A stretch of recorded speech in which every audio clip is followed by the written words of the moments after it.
Good evening and welcome. So it's a very special salon here in one of the world's most special libraries. You're allowed to make noise tonight. There'll be no shushing. Don't worry. I actually heard one of the librarians say earlier, it's never been this noisy in here. So the London Library, as you know now, opened in 1841. Amazing alumni, Kipling, Christie, Woolf. These days you can find Andrew Marr, Sarah Waters, Claire Tomlin, people like that, scribbling among the stacks. They've all got favourite desks, apparently. They all get in early, put a towel down, you know. I'm told that there are quiet corners of the library where you might find more than one member at a time. Just going to put that out there. I had a wee wander earlier, and I was just doing a bit of like bibliomancy. What are my thoughts? What are they leading me to? The books on the shelf. I was thinking about the current political situation in this country and the Tory leadership race. And I picked out 3 blue books. I just realised they're all blue. God. What Next? By D. McHale. And this is by somebody called H.A. Manhood. I wonder why I picked that one up. And it's called A Long View of Nothing. And then the final book is called The Man Who Never Understood. Brilliant, something for everybody there in the stacks. And apparently you can borrow books for as long as you want, and there are no fines ever, which is brilliant, unless you're waiting for a book, in which case, annoying. Anyway, but it's lovely to be here. As a lifelong library fan, I know, and we're going to be talking about libraries and the power of books tonight, I know that libraries aren't just places of learning, they are sanctuaries. It's a temporary room of one's own, even if the person sitting near you types loudly on their laptop or is a mouth breather or whatever. It's still a space for you. The library that I went to as a kid was not as fancy as this, but it had all the books that I needed to get me here tonight to be with you. Every library is special. Last year, 130 libraries were closed in the UK by our government, so we must all work hard to fight for our libraries and be vigilant about them and acknowledge the amazing work that they do in our communities, and also work towards a stage where basically every library is as fabulous as this one. That's what I would like. That ends my manifesto. So anyway, we're thrilled to host this salon here in partnership with the London Library. It's the perfect setting for a book all about the power of books, and you get to take home one of these. Ooh, did you get your fancy hardback proof?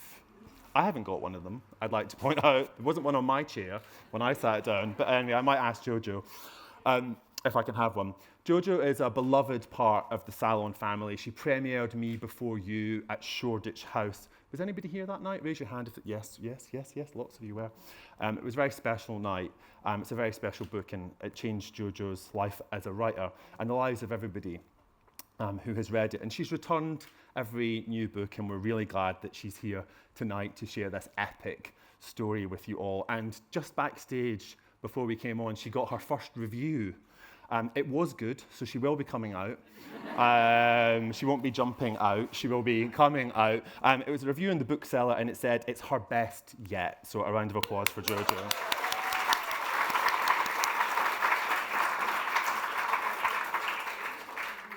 The Giver of Stars is set in Depression-era America, 1937. Depressing-era America is now. Just important to distinguish between the two. In The Giver of Stars, we follow 5 extraordinary women and their horses. There was some discussion earlier about what's the difference between a horse and a pony. I'm sure we'll get to that later. Very important, apparently. We follow these 5 very different women on an unforgettable journey through the mountains of Kentucky, and they are a part of Eleanor Roosevelt's traveling library, so they took books to people who didn't have any. The story twists and turns like those mountain pathways. It's fantastic. The 5 women are very different, but they must all face danger together, from moonshiners who are making moonshine up in their cabins, to snakes, from mountains to floods, and basically also just men. Generally. There are some good ones, but men.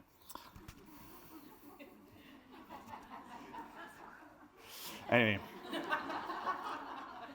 nothing going on in my life right now that you need to know about. It's fine. So the women push on, believing passionately in their mission to bring books to people who have never had any, furnishing them with stories and facts that will change your life. It's a book that you will hold close to your heart long after you finish it. I absolutely loved it. Please welcome Jojo Moyes.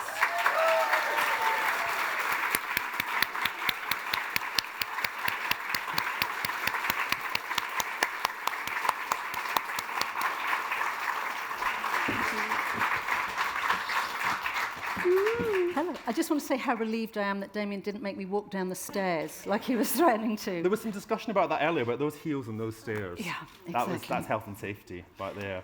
Welcome. Thank you for having me. We were trying to work out which number this book was earlier, and you genuinely don't know how many novels you've written. Sheila, my agent's in the audience. Oh, not to put you on the spot, I think it's number 15. I think it might be. I think it's number 15. It is incredible. This is your first UK reading of it, so everybody's going to get, you know, the whole Kentucky accent tonight, right? Yeah.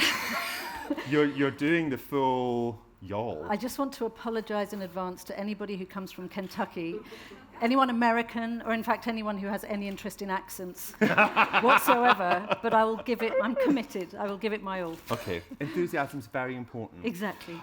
So let's just go into the context for the story, because I want to know where the inspiration came from about the WPA, about these horseback librarians, and then you're going to read to us. So. Okay, well, most of my books come from snippets of news or bits of information I've seen somewhere, and like most writers, I tend to read the entire internet before I start work every day.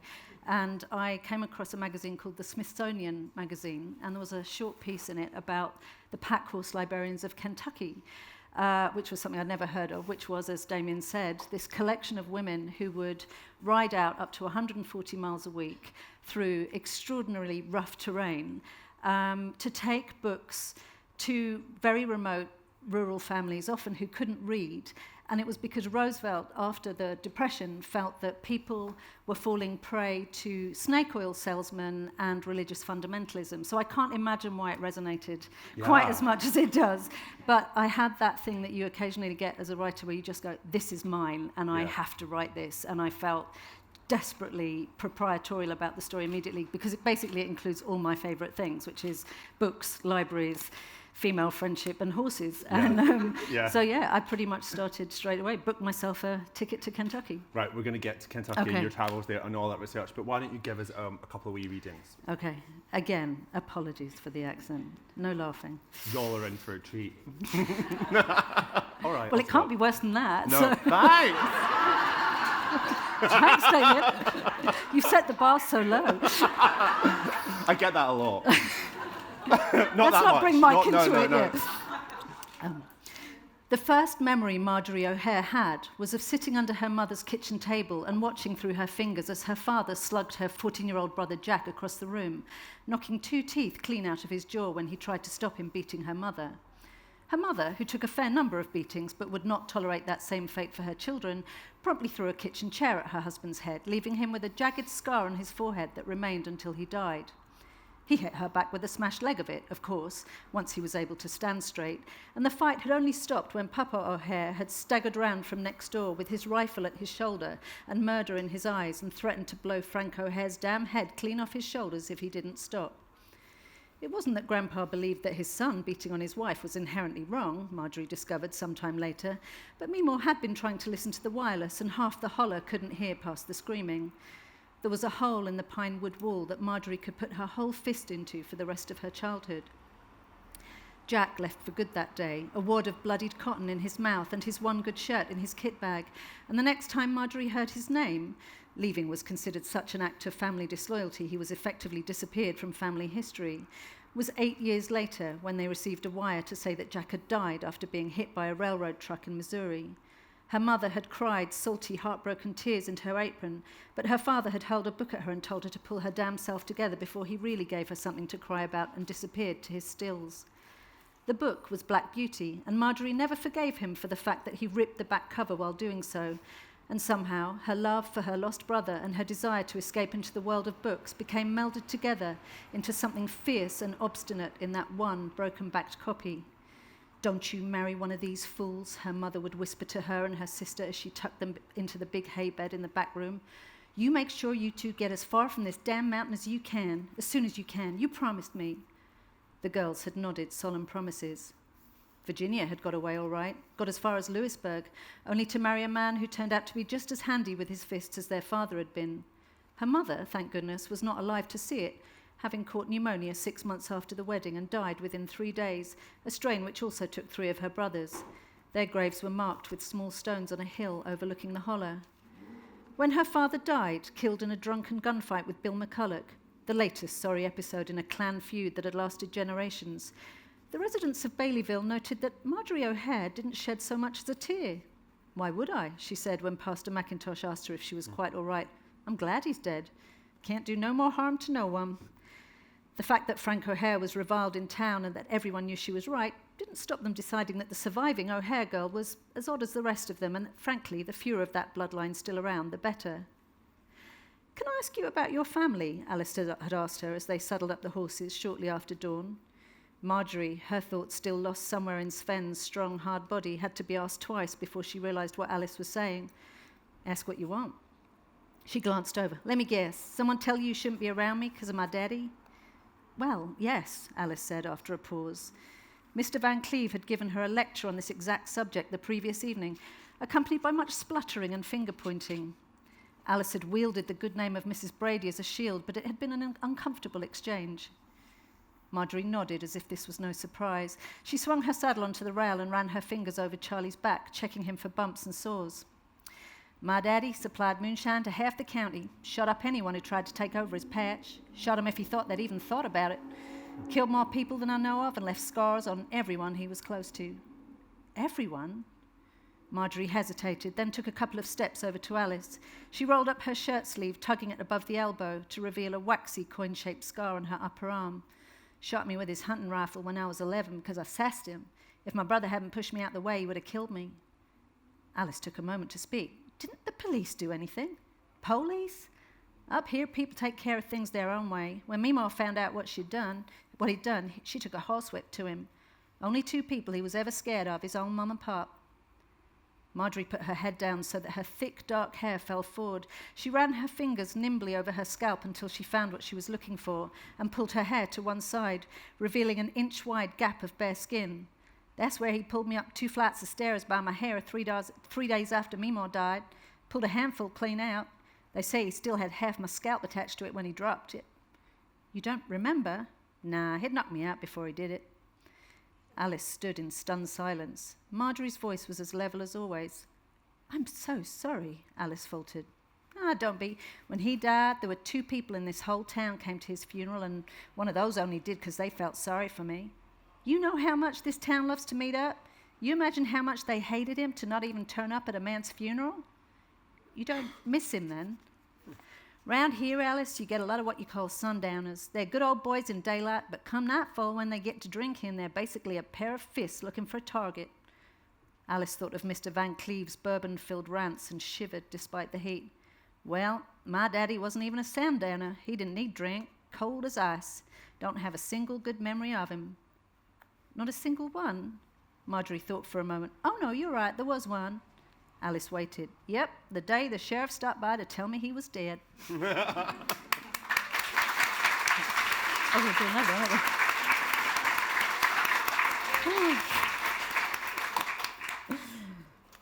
I love Margery. So do I. She must have been so much fun to write. She was so much fun to write. Margery is basically the me I would like to be if I had more cojones. Okay, so now this is going to put the accents to test because it's many people. So can I just say, yeah. So Jojo wasn't forgetting to do the accent. Alice Van Cleve is yeah. English. Sorry, so it's an English person talking to a Kentucky person. Right, yes, Alice is English. I should have stressed that before we started. In the first months in which she had moved to Baileyville, Alice had almost enjoyed the weekly church dinners. Having a 4th or 5th person at their table seemed to lift the atmosphere in the sombre house, and the food was mostly a cut above Annie's usual greasy fare.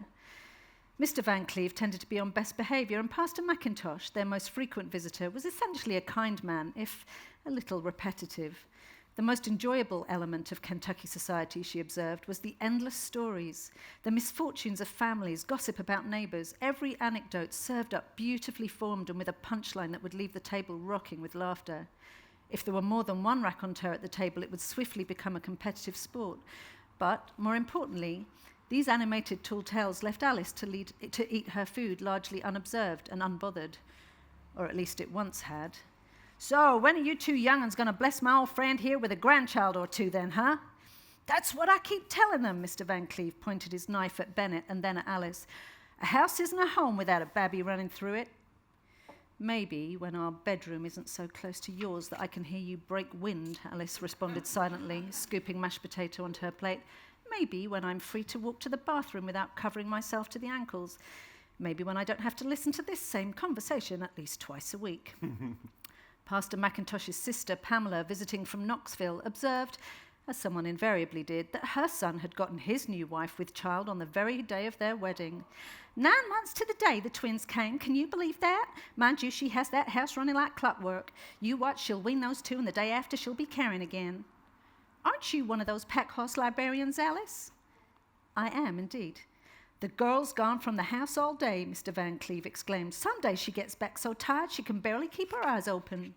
Strapping lad like you, Bennett. Young Alice should be too tired to get on a horse in the first place. She should be bow-legged like a cowboy, though.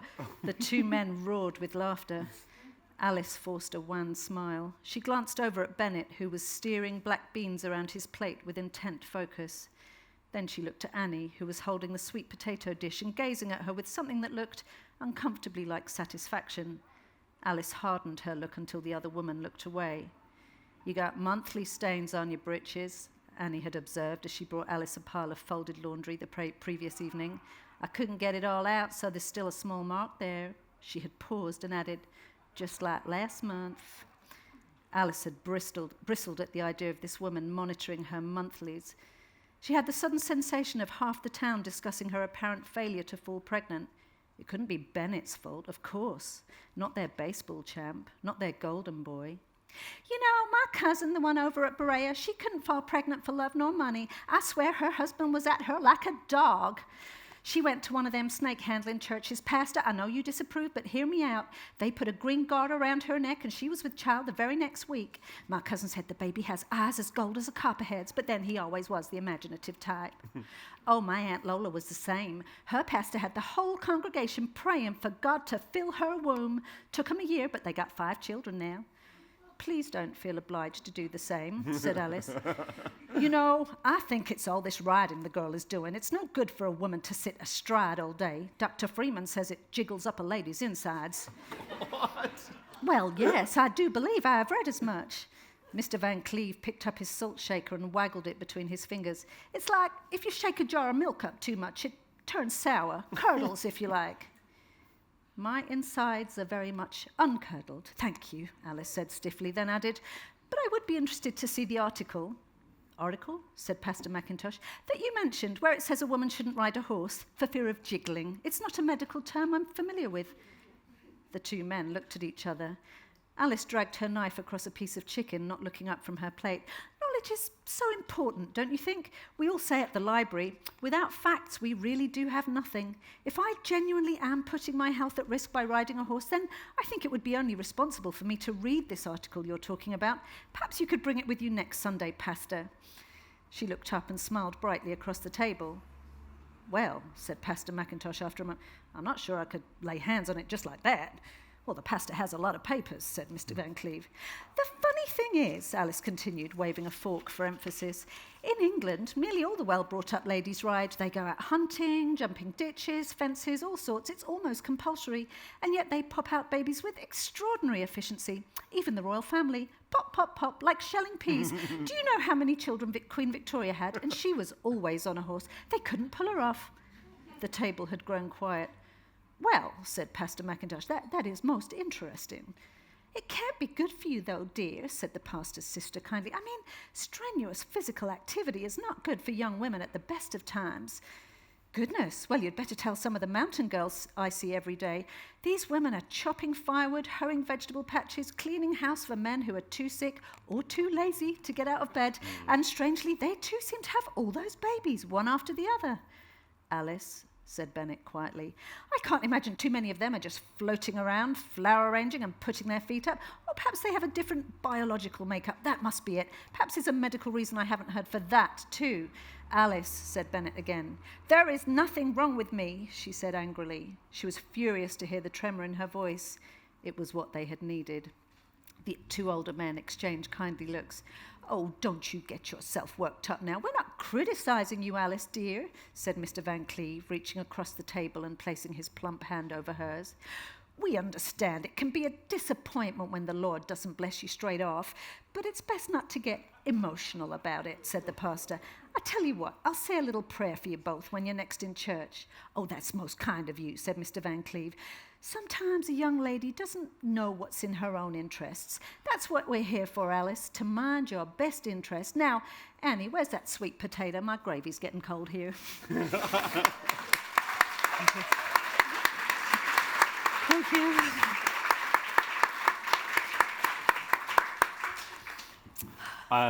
So the Lord has not blessed her womb. No. Or filled it, as you said. Nobody else has filled it either. Well, I know. I mean, if there was some filling going on, there might be some babies happening. Exactly. But no spoilers. God, you're going straight for it. So let's talk about the five librarians and who they are. We had a little bit about Margery, and I want to talk a bit more about her because she strides in right at the start of the book. You know, she's there, she's got a shotgun and her broad hat on. She's quite butch. She's a butch number, isn't she? Yeah, she's a bit butch. But yeah, Margery's the kind of character who just drops into your head sometimes fully formed. She was such a joy to write because basically she's one of those characters who just doesn't care what anybody else thinks. Yeah. And given that Kentucky at the time was quite a patriarchal place, and the more I read up about it, the more oppressed the women became, I felt that it was really necessary to have someone in there who was just going to bust out of that and be kind of, I don't know, inspirational for the rest of us. Well, she gives no shits. No, she gives no... well, that's what I would have said, Damian. Yeah, she gives no shits. Basically, that's it. But she really doesn't, which is extraordinary. And she's really judged for it at the time. Like, you know, the people in Baileyville sort of respect her, but she's also a bit suspect. And the fact that she reads books also makes her kind of suspicious because, you know, that's not very ladylike. Yeah, and one of the books that she takes a special pride in is a book that gets passed around secretly at the library to do with female bodily autonomy and sexual enjoyment, which is a famous book, which of course has gone clean out of my head now. Okay, it's a little blue book. It is a little blue book. That detail. It's the very famous book that got Mary Stopes. It's the Mary Stopes book, which was banned in America until a federal court overturned the ban. So I made sure that the timing was right. But yes, Margery is a great fan of the book, and so is her boyfriend. Yeah. And you use quotes throughout from the book. Yes, the book's probably actually about to be banned again. Let's face probably, it probably is. In Kentucky, Alabama. But you talk about the book, and the book is talked about in hushed terms. So it was illegal in Kentucky, but then a federal government made it legal. So the women share it secretly amongst themselves, and it's basically telling them about their own bodies. Well, it's not actually illegal at that point, but as you'll know if you've visited different parts of America, is that some states basically play by their own rules, and you could do something legally and yet be massively frowned upon within society, and a book about sex would be one of those things. Yeah. Especially in the 1930s. And that the fact that the horseback librarians are distributing this book gets them tainted with suspicion and into all kinds of trouble. Well, it's a mixed response because what I wanted to make clear is that men get a lot of pleasure from this book as well, because there is a part of the book where the women start sharing it around, and there's a lot of very happy men suddenly because it's a really forthright book. I read it cover to cover, and did you know, Jojo? Yeah, it's about for research, Damien. You wouldn't expect me not to do my research, but it is about pleasure for men as well as pleasure for women, and can I just quite ask, a radical idea. We're in a library. While we're talking, it would be great if you could have a look and see if you've got a copy of the Mary Stopes book, just to share it around, share the love, quite literally. But just back They to... won't concentrate then. Yeah, no, they will. okay. They will. Just back to Margery, though. So she's from a family... Of moonshiners. She's of from a bad moonshiners. family, and the thing about small towns and names is that your name goes before you, which is one of Margery's problems, which is people judge her by her father's name. And so in the end, she doesn't care. She just does what she wants. Okay. And then you mentioned there Alice Van Cleve, who starts life in Surrey, basically kind of under house arrest. You know, she's sort of like, she is. Well, she comes from a sort of upper middle class, very repressed family, and having behaved rather badly, is sort of restricted. Her movements are restricted until everybody forgets what she's done. And then into this comes a congregational visit from the Kentucky Free Church or whatever it was, and she meets Bennett, who is terribly handsome, looks like a kind of American movie star, chiseled jaw, blonde hair, perfectly groomed, and falls instantly in love. And he thinks she's like a princess because she has this cut glass accent and she's beautiful and slim. And they marry in haste without either of them really understanding who the other person is. And by the time she reaches Kentucky with his father, the very overbearing Mr. Van Cleve in tow, she's already realizing that she may have made a mistake. Yeah. And she's too far from home to do anything about it. And home seems quite glad to be they're rid not of her. desperate to have her back. No, they're not terribly sad about her. So let's talk about her as a character. I mean, she has blonde bobbed hair, and she's quite impulsive, isn't she? And people seem to be anxious around her because they're never quite sure what she'll do. Well, it's the fear of the other as well. I mean, you know, even I, in modern day rural Kentucky, got a lot of attention because I don't speak like everybody else does, and they're often quite insular communities, especially mountain communities. Yeah. They're not used to outsiders. I mean, I remember going to fill the car up with gas, and I had to say, "Can I have some gas?" 4 times before anybody even understood what I was saying. It's, you know, it depends where you go, but it can be quite different. So I just tried to push that back to the 1930s and imagine how much more extreme that sense of the other would be. And yet, even within that territory, you would have the mines, which had a really unusually international flavour, but they were so much a kind of feudal system cut off from the rest of the world that there was very little interaction between the town and the mines. Yeah, so the miners didn't come into Baileyville, did they? They sort of stayed out there. They were obliged by the mine owners to buy all their stuff from the company store, usually at extortionate rates, and use the mine doctor and use the mine school and live within the mine. I mean, the reason the Great Harlan mine disputes happened in 1937 was because it was like a form of slavery. Yeah. And actually, lots of black people worked there, but they were classified as mulattoes so that they could be employed because they weren't allowed to be employed. Because they weren't allowed to be employed. Under the Jim Crow rules. And that's the Van Cleve family business, right? Yes, it is. Mining, it's mining is how they make their money. And being a bad mine owner as well. Like, I mean, not very few of them were good at that time. It has to be said. If you read up about it, it was an extraordinarily harsh and exploitative way of living. But yes, Mr. Van Cleve is the worst of the lot. Yeah, he is a bad man. Yeah. One of the things about the book that really made it feel very relevant and very contemporary in an unexpected way, because I thought it was going to be a period piece. And it is in the Mary Stopes book. Sorry, that was a terrible joke about periods. I just thought I'd have to outline that. But periods are actually quite important in this book. But anyway, no spoilers.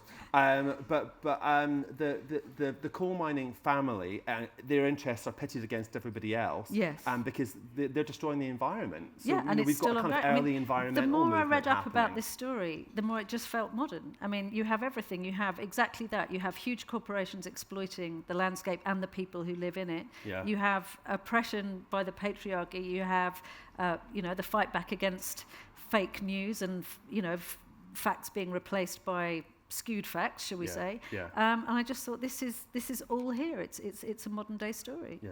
Let's talk about some of the other librarians. So there's Sophia. Who is Sophia. she? Well, I wanted a woman of colour in this book. And the tricky thing about Kentucky at that time was it was incredibly white. And those people of colour who did exist tended to exist in the worst possible parts of life. And I just didn't want that to be, I didn't want a maid. I didn't want... And then I discovered that Louisville had the first national... I can't remember how they described it because it's East and West, but they introduced the first 2 coloured people's libraries as they described them. Yeah. And that was a first for the United States as a whole. So I was able to make Sophia a librarian, which was perfect because then she's on an equal footing to everybody else. even if the society that she works in doesn't see it like that. And because of the ways that that the Jim Crow laws were viewed at the time, she had to work at night when nobody knew she was there, because she wouldn't have been allowed to use a library that white people used. Yes, so there's a part, I think, in the statute that Eleanor Roosevelt worked on and wrote, where she said that the libraries were to be segregated, but the travelling libraries were for the benefit of everybody. Everybody, yeah. But Sophia has to work there at night, so because people, again, it's legal for her to be there, but it's not acceptable for her to be there, and she has to try and keep herself safe. And she can't borrow a book. No, she can't borrow a book. She can just clean up. Yeah. Twisted. Yeah. And she's one of my absolute favourite characters. No, she's the grown-up in the book. She's the most mature and sensible and organised of the librarians. The rest of them are a little chaotic. Yeah, and yet they form this sort of merry band. So let's talk again about that scheme. So was it paid for by the government? Yes, it was. Okay. I think I've included the amount in there. I couldn't tell you what it is, but it was something like $32 a month, which was a reasonable wage, especially for women. Yeah. And they were paid to... They would rent horses from local landowners, and usually someone would offer up a cabin that they could build the library in. And they are extraordinary, these cabins. They are, they're built, they're really rough wood. People made of them what they would. Are they still there? No, I went looking for them, and in fact I went to...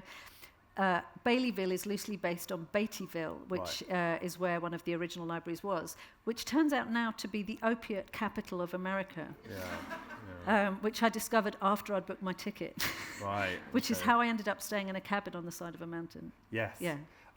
We'll come to the cabin on the side of it in a minute, which is starting to sound a bit Breaking Bad. But, but so what were the books that were given out by the women? Because you mentioned Black Beauty. It was everything. It was everything from fiction to magazines of the time. I went onto eBay and got loads of the magazines from the time, because I find that if you can look at the adverts from a period, you get a much better sense of what people's preoccupations were at the time. And so, a lot of the little quotes at the beginning of the chapters are lifted from the Furrow of Women's Home Companion. What were they advertising? Oh, God, they're obsessed with constipation, which surprised me, because that would be the opiates. No, there weren't opiates at that point. And also just about women keeping their hands nice with all the scrubbing and laundry, and just lots of women looking absolutely downcast at not being able to look fresh and dewy when their husbands came home. It's just terrifying. But then fiction, Black Beauty.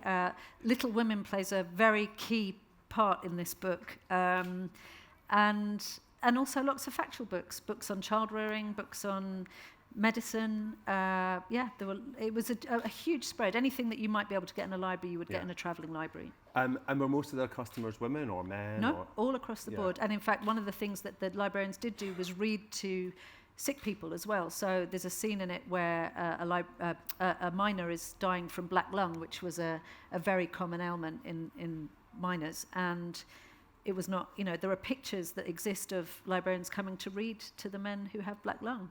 Yeah. That's a really cry-making scene. Oh my God, I have to say. Well, I cried when I wrote it, so I cried when I read it. Excellent. Thanks. So the scheme went on for how long? 7 years. Okay. And it's never existed since. And in fact, Kentucky still doesn't have any kind of good mobile library system, which is why it remains one of the poorest states in the whole of the United States. Right. That link between which is why libraries are important. Yeah. No. But it also did make me think, as many things do, but it did make me think about Dolly Parton. Yeah. And her imagination library, and the fact of her, spreading books to people. But it shouldn't be up to individuals to be doing it. It should be the state that's doing it. But absolutely her father called her the book lady, and that's what your characters are called at certain points in the book. They're called the book ladies by that's the what children. The librarians were called. Yeah, the book ladies by children. Yeah. It's very sweet. And they taught children to read as well, didn't they? Yes, they did. Yeah. And so many of these children were not allowed to go to school because they had to be around for pickling and canning. And lots of girls weren't considered. It wasn't considered right that they should go to school because their concern should be the Bible and looking after the home, nothing else. So this was quite a radical act. Yeah. No, it was, and would be again if it was to run. And in other parts of the country, there were people with horses in Kentucky, but there were boats. Yeah, there were boats in Mississippi. trucks. People just used all sorts of methods to get whatever suited. But if you go to Kentucky, the creeks are really narrow, and all the roads follow the path of the creek because it's the only way through the mountains. Right. So that horseback was the best way way. And actually, often the librarians would tie their horses up somewhere and walk the last few miles on foot because it was impassable by horse. Or mule. So let's talk about your researching and ending up in the cabin in the woods. Yeah. What was the cabin like, and what was your experience? I'll tell you how I came to that, which is when I first realised I was going to go to Baileyville. If you type Baileyville into Google, the first thing that comes up is a Guardian long read about how it's the opiate capital of America and how dangerous and horrible it is. And so I then was slightly filled with fear and Googled. I thought, well, I'll have to drive. Were you going on your own? At that point, yes. And so I thought, well, I'll have to drive 50 miles a day and stay somewhere way outside Baileyville. So I Googled 5-star hotels within 50 miles of Baileyville. And Google went, nah. So I said, 4-star? Nah. 3-star within 100 miles? Nah. So I then thought, okay, what do I do? So I went onto the Kentucky Tourist Board and said, is there anywhere I can stay that I'm not going to end up, in a horrible newspaper headline somewhere? And they gave me a list of bed and breakfasts, and this one seemed to be the least eccentric, which wasn't saying much, actually. And I rang up and they said, oh, yeah, we got 2 rooms. One's called Sweetie and one's called Pearl. And I went, okay, right. Well, she doesn't sound like a serial killer, at least. So, And I turned up there, and it's 7 miles down a dirt track in a holler, and I was met by... So what's a holler? A holler is like a valley between 2 lines of mountains. Right. A hollow, but they all call it a holler. Right. And so I met Barbara, who this book is going to be dedicated to. I think she was 70 when I first met her. Tiny woman. She's lived there for sort of 50 years. And actually, no, she's lived there for 40 years. And I said to her one day, because we've become very friendly because I've been out and stayed many times, I said, can I tell my mountain lion story? Oh, yeah, okay. You can, It involves swearing, so I apologise in advance. They can take it. Okay, you can take it. So I said to her, Barbara, how come you ended up living here? Because it's, miles from anywhere. And she said, oh, well, honey, my husband left me with 2 small children, so I needed somewhere to go. And I thought I could start a marijuana farm here, but the first 2 crops failed. I was like, okay, that wasn't quite the answer I was expecting. So I said, oh, and how long did it take for you to get over your husband leaving? Because he ran off with her best friend. And she said, oh, well, I just about cried every day for 8 years. Oh. And I said, oh, wow. And she said, oh, I was so tired because I was pulling my own water from the well and I was growing my own food and I had these 2 young children. She said, one day I came outside, I lay down in the long grass and I thought, I can't do this no more. I'm so tired, I can't do it no more. And she said, I lay down, I shut my eyes and I opened my eyes 5 minutes later and there's this big old mountain lion just looking at me. And I went, okay. And she said, and she was the size of a table. And I knew she had young because I'd been looking at her through my binoculars on the other side of the holler. And I said, what did you do? She said, well, I lay there for a minute. She said, I thought my kids are inside, my gun's inside. She said, and so after a minute, she said, I sat up and I went, oh, fuck off.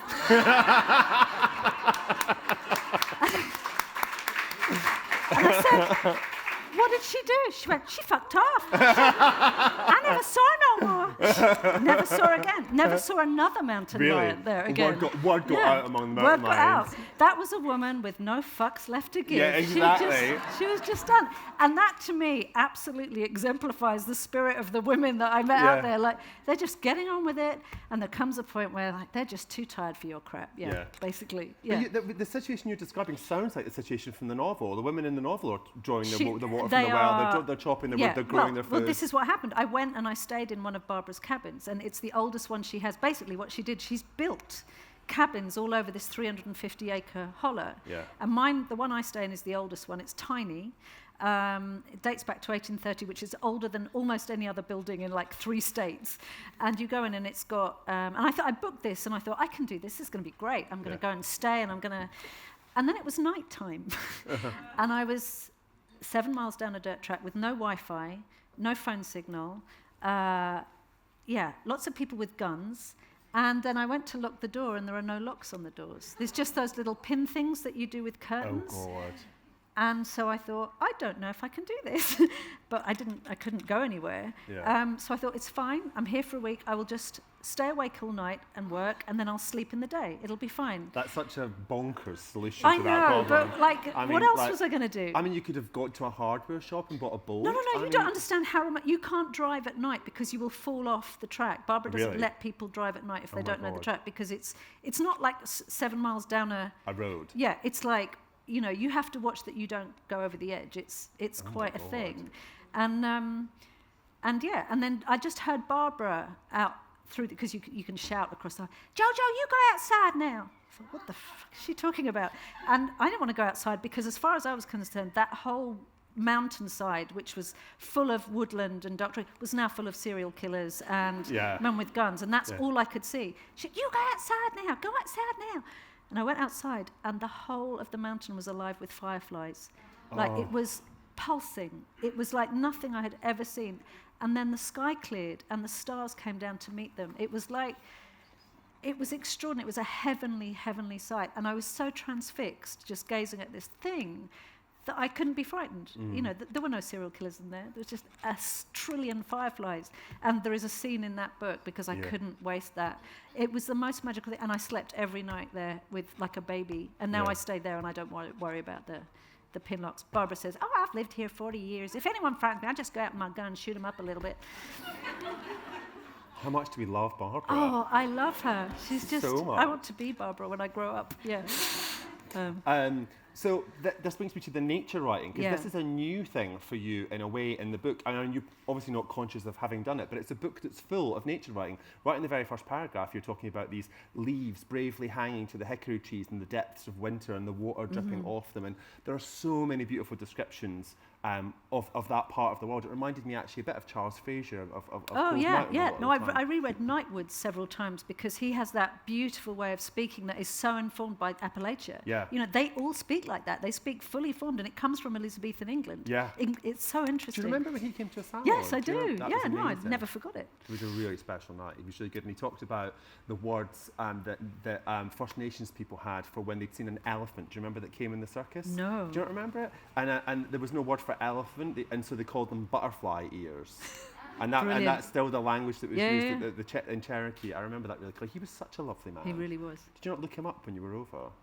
You should have done. You should have called him up and said hi. He would have loved to hear from you. But the nature writing is a really big bit of it, and I'm just struck by how much that must have impressed itself on you, the landscape, when you were there. You can't be in this landscape and not feel it. You just it's an extraordinary. It gets you on a cellular level. I can't really articulate it better than that.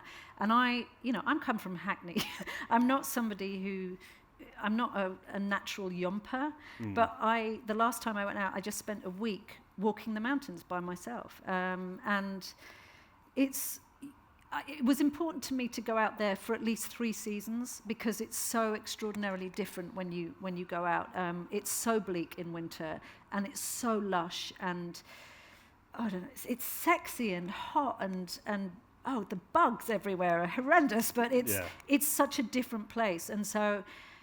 I walked the mountains all the time, or I rode the mountains. Yeah. I borrowed horses, and I did the trails that they might have done, who knows, and saw the places where the Indians sat and ground their corn and all that stuff. And these are trails that you wouldn't get to by a car, through a car. And so you got to see the country from a really different perspective as well. Really different perspective. And also what I discovered, having arrived there quite trepidatiously, was that, yes, there was a lot of poverty, and yes, there were places I probably wouldn't have stopped by myself at night.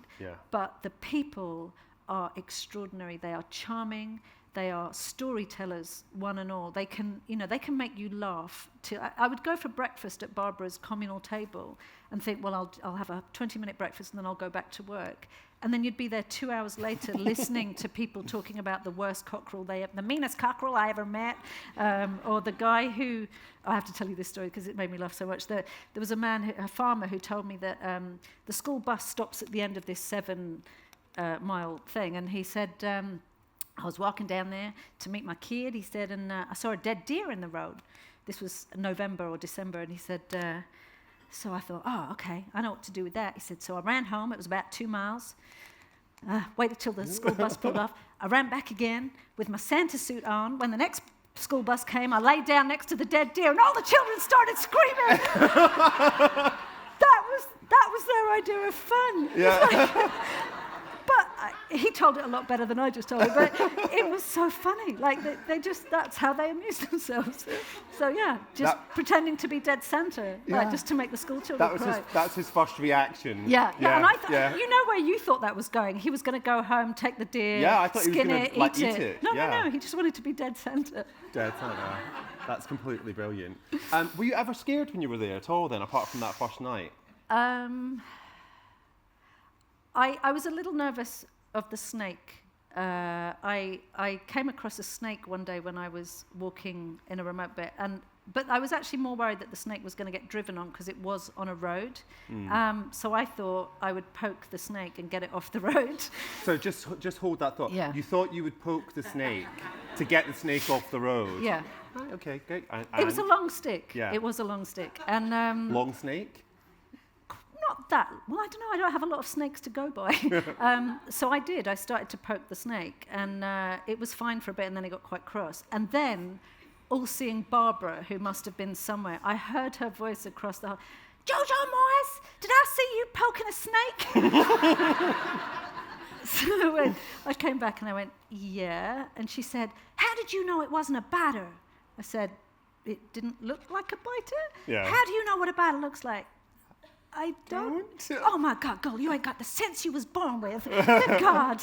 Yeah, so I didn't poke any more snakes after that. Yeah. And you're still going back there, even though you finished writing. No, I just if you told me that Kentucky would become my kind of happy place, I wouldn't have believed you. It's not got much going for it in terms of attractions, but if you like, I don't know, just living something. The food is great at Barbara's. I wouldn't go much beyond that. Actually, if you like kind of southern food, there's some great food. And Lexington is an amazing town that has great food. But if you just like getting lost in a mountain and, I don't know, just talking to people. If you like talking to people, it's a great place. If you're nosy and you like to hear people's stories, then yes, it's a great place to go. So this is going to do for Kentucky what Corelli's Mandolin did for Corfu. I mean, it really is. It's going to send, it's going to people are going to want to go there and see it. I mean, it really made me want to go there. Yeah, it really did. Because, I mean, seasonally it's so different, but it felt accessibly wild. But also not like England, It's so where not like everything England, is just so, and has been inhabited for centuries, and it's orderly and controlled. I mean, there's danger there, but it's kind of up to you to avoid it, I suppose. And I just like the fact that it's not one of those places that people from Britain tend to go. Yeah. Did you meet any other British people when you were there? Oh, God, no. Were you the first British person that quite a lot of people had? No, she does get a few odd people out there, But her cabins are interesting. For example, she lets musicians go for free if they sing for their supper, literally. Right. So often you'll turn up and she just has, music going on, so you can just sit and listen to men playing guitars and singing, and it's just magic. She's kind of old school. She just does things her way, and you realise how much of your travel experience has been corporatized and turned into something that's packaged when you go there, and Barbara's shouting at you about your failure to wash ticks from your trousers. Yeah, it's authentic. Actual hospitality. Yeah. Has she read the book yet? Yes, she was the first person who read it, because I listened to a lot of people talking about how much they hated other people writing about Appalachia and how wrong they got it. They have very strong views on being portrayed as hillbillies and, rednecks. And I was terrified that Barbara would think I had done that in even a small way. So she was the first person who read it, and I bit my nails for about a week, and she loved it, thank goodness. She had a couple of linguistic things that she wanted to iron out, but she's now my greatest saleswoman over there. Like, I get weekly calls going, Jojo, when's that book coming out? I got a whole library full of people waiting here. She's wonderful. Yeah. You must be doing a tour there. I am going to do Louisville. And you are going to do Louisville. The coach party is already planned, apparently. That's brilliant. And Barbara's going to be there. Barbara's going to be there heckling. Yeah, that's amazing. And the book is going to be adapted for film. Yes. I mean, it's such a cinematic book. It's funny. This was such a cinematic book to write, and Alison Owen, who's the producer, talked to me about it when it was just a germ of an idea, and she was one of the first people who was really, really enthusiastic because, to be honest, sometimes if you said to people, I want to write a book about pack horse librarians in Kentucky in the Depression, you get the same response that I got when I said I wanted to write a book about a guy in a wheelchair who wants to kill himself. Yeah. And Alison got it.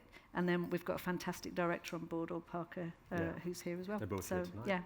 we've got the team all ready to go. Amazing. And are you going to be as involved in it as you were with me before you? I'm not writing it, but I am very much heavy breathing over everybody's shoulder. Yeah. Okay. That must be nice for you. Alison, no. Okay, and when does work start on that? Is it started? Do you have a writer? When the script is finished. When the script is finished. Yeah. Okay. When you say it was cinematics, right? Talk me through that experience as a writer. Because well, I don't know. I think some writers see things, well, they don't see things, they hear things. Some writers spend hours crafting the perfect sentence. I see stuff, and I try and translate it as a scene. And I thought everybody did that until I actually started talking to other writers and found out that they don't. And I think it's why my work is quite easy to adapt, because I'm not wordy. I mean, perhaps that's the leftover from newspaper days. Your job is to tell a story with clarity and perhaps make the reader drop into it. And if they fail to do that, that's your fault. Yeah. Yeah. So I guess that's carried over. And going back to what you were saying about people thinking, oh, that sounds like it's really odd for her to be writing this historical fiction. Yeah. But I mean, you've written historical fiction before. I have, yeah. Several books ago, but you have done, and this is territory that you're familiar with. Was it nice to get back into research mode? It just felt like a completely different thing. This book, from the off, has felt like something I've never done before. The research was a pleasure. The writing came out like, most books, as writers will tell you, are like pulling teeth. And if you're lucky, one in every, 5 or 10 comes relatively easily. This one I couldn't stop. I mean, it was partly fear that someone else would pick up the idea, because I thought it was such an amazing image and such an amazing idea, and I knew immediately what I wanted to do with it, and I just thought, if I've done that. And then George Takei posted on his kind of 5 million strong Facebook page, oh, look at this great story about pack horse librarians, at which point I wanted to kill him. I was just like, no, George, I liked you till now. So that was me booking my second flight out. Yeah. And I just thought, well, someone else might do it better, but I'll do it faster. No, it is terrific. And you don't, you tie the ends up not too neatly, I'm pleased to say, but you tie the ends up, but you do leave some stuff open, and it feels like a world that you could go back to. I would love to go back to this world. Would you write another book in this world? I've never enjoyed writing something so much, and I loved writing the women, and I would love to go back, but it's going to depend on how it does, if people like it. Yeah. I think you're going to be all right. Okay. Yeah. I think you'll be all right. I'm going to open it up to questions for Jojo about, well, not this book because you haven't read it, but about just about anything you'd like to ask her. Or it could be a question about Barbara. She's like the most interesting person in the thing. She's completely thrilling. No, I mean, I really do want to meet Barbara. Do you think you could get her over? I'll bring her over. Has she been to the UK? I'm not sure. I'll bring her over. Okay. You heard it here first. She did promise. Okay, but questions. Yes, questions. Yes, questions. Yes. Don't be shy. Hiya, Jackie. Jojo, you allude to your love of horses. Are you a horse rider? Have you been a lifelong horse rider? I am. Yeah, I was the girl who grew up in Hackney and bought a horse anyway. My first horse was kept behind Hackney Town Hall, and now I have. How did you get away with that? Oh no, it was a little yard before everything got turned into luxury flats. Right. Yeah, it was. Yeah, and no, it was. So. Do you still ride? I do still ride quite badly, and I don't have a horse anymore, but I share my daughter's when she's at university. Yeah. What's the difference between a horse and a pony? Well, is a pony just small? Where's Daisy? Daisy is our Hickstead expert. Yeah, Daisy's our David, question. do you want to fill us in? They're basically the same, but they are different genus, and it's to do with the bones in their head and the bit on top of it. Okay. Ooh. Oh my God, key horse. And I was going to say size, so there, Daisy's the expert. Yeah. Thank you for that lovely question. I have to say, I know absolutely nothing about horses, apart from the fact that when I was 5... Which I can tell by the way you're calling them horses. Yeah. What else should I call them? Horses. Oh. Horses? Yeah. Horses. No. Horses. That's what you say to a toddler. It's like I say tortoises and people say tortoises. Yes. Also wrong. Also wrong, yeah. Horses. No, horses. Is that when I was a kid, when I was very little, I crept up behind one and I learned that you don't do that. Oh, Damian. I know. And you're still so handsome. Oh, thank you very much. You didn't get the face. But it was a Clydesdale. Yeah, Oh, and I Jesus. do you know, and I don't remember it actually hitting me. What I remember so clearly is the feeling of going backwards through the air. Remember it so, and my Wow. mother's face. Because when she realised that I was alive, she was so angry. I was like, it would have been easier if I'd actually been killed by the you horse. should say, not that you were alive, Yeah. you should add. Yeah. Yeah. No, not that I was alive. No, she was absolutely furious. And that really did put me off horses for quite a long... Put me off horses. This is just racism now. Okay. I'm being gaslit. No, but it did put me off horses. And then, of course, my sister, not of course, but my sister did get into them. Right. And she had like a whole 2 years of like pictures of Okay. horses with, you know, buttercups and fields and stuff on the wall. Okay. And to be replaced by David Beckham in short order. It's quite an interesting graduation how that crossed. I should add that to works. those of you who don't like horses, you can enjoy the book without. Oh, so this is the point horses. I'm trying to make is it's not a horsey book. Right. And you know they are in there. They're not characters. It's not like they're talking No, or anything no. weird. That I would be drawing the line at. That's But, the next book, yeah. Yeah. That's not the next book, Jojo. I'm saying that for all of us. Other question, yes, there, and then one at the front. Actually, you go first because you're closest. Hiya. Ask your question. Hiya. Hi. I'm a huge fan of all of your work. And Oh, God, and you're American. The horror. How offended are you? Just you can tell me. She's not offended. I She's don't just think up. she could do anything to offend me. Thank you. I'll try. So I have two questions. Okay. First, I'm curious how you come up with the names of your characters. And second, just from all of your work, how much of it comes from personal experience? So the question for those who didn't hear it is about, first of all, let's go with how did you name your characters? It's really boring. I've written so many books now that I tend to pick them off the names of the spines in my library. So you just look up and go like Yeah, that. and I say, have I used so-and-so before? And also, it has to fit the character. And I really like Marge. I just Yeah. think, Margery, I just think you can Yeah. play with that. And Alice, I just needed a really English name, and I didn't think I'd done an Alice before, so Yeah. it's that boring, I'm afraid. And as far as how much of my own experience goes into anything, I think there's always a lot of you that goes into your books without you often realising until several years later when you look back and you go, oh, that's what that book was about, and then it's cheaper than therapy. But often I don't know what I'm writing about until I reread it years later. Yeah. So what was Me Before You about then?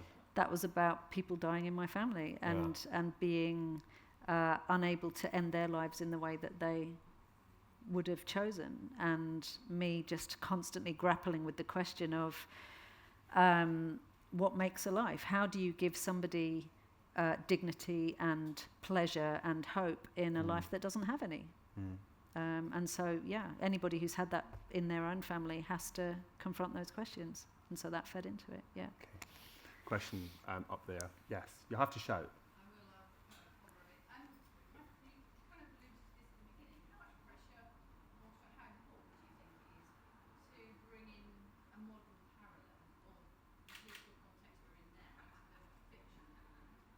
I don't think there's any. I don't feel any pressure. To me, the story just appealed because it felt modern. I've never been told by any of my publishers what to write, which is probably why I didn't have a bestseller for 8 years.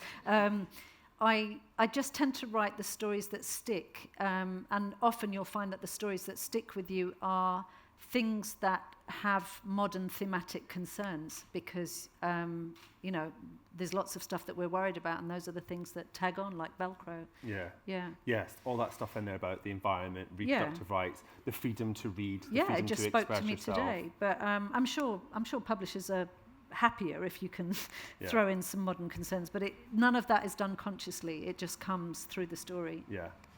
And there was another hand up. Yes, here, lady. Where's the title from?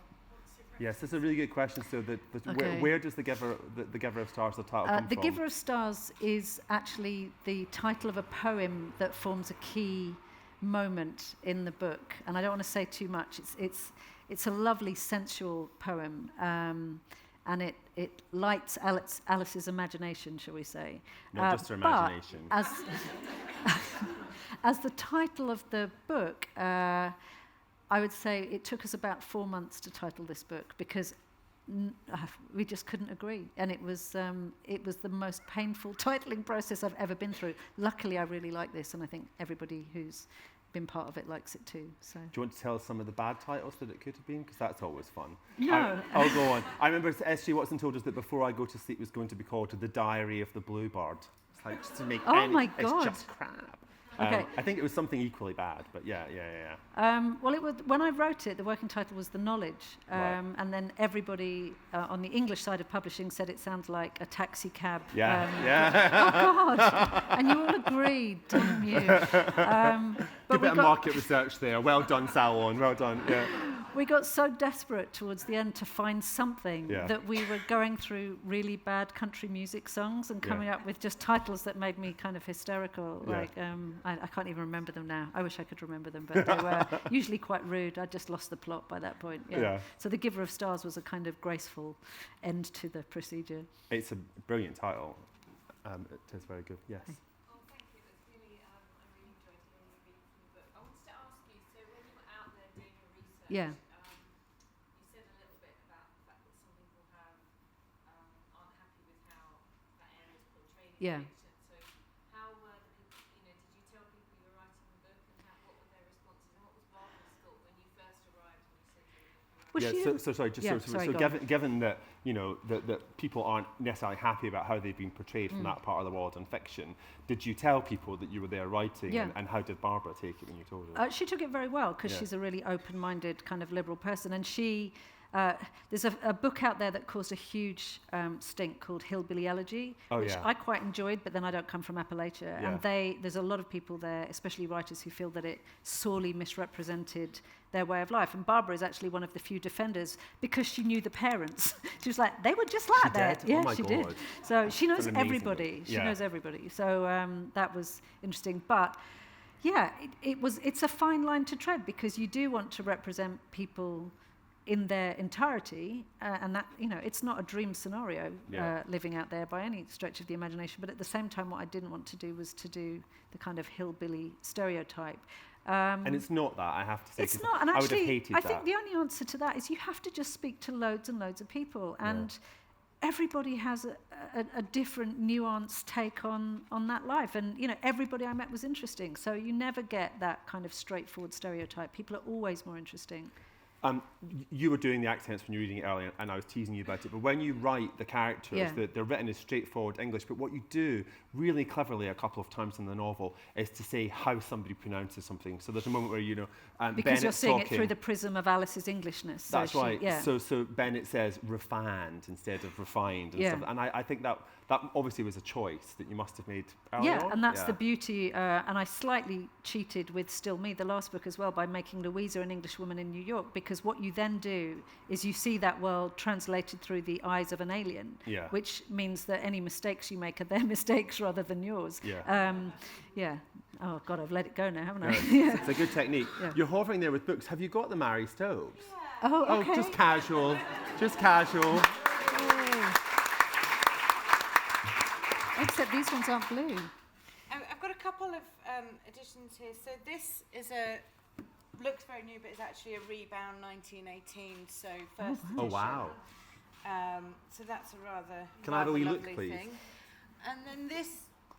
It has a slightly alarming thing, which Alice takes over, which is that where it says, if a woman's not allowed to perform the natural completions of her sex functions, she may die. So men, I just want you to take notice of men that. and women, yeah. I'm just going through the contents here. There's a letter from a priest at the beginning, which is a bit troubling, letter from Father St. John. And then chapter 1 is the heart's desire. Chapter 2 is the broken joy. That's not working out well, is it? Chapter 3, woman's contrariness. Chapter 4, the fundamental pulse. Chapter 5, mutual adjustment. That just sounds like uncomfortable underwear. Chapter 6, sleep. Yeah. Chapter 7, modesty and romance. Chapter 8, abstinence. And then straight into chapter 9, children. Nice that they're juxtaposed together. Chapter 10, society. And then do you want to read out the title of chapter 11, Jojo? Chapter 11, the glorious unfolding. Thanks for that, Damian. This will be available at the end of the session. She's going to get a nice sales bump. Thank you for finding that. Thank and you. please join me in thanking Jojo Moyes and the London Library. Thank you, Jojo. Thank you, Damian.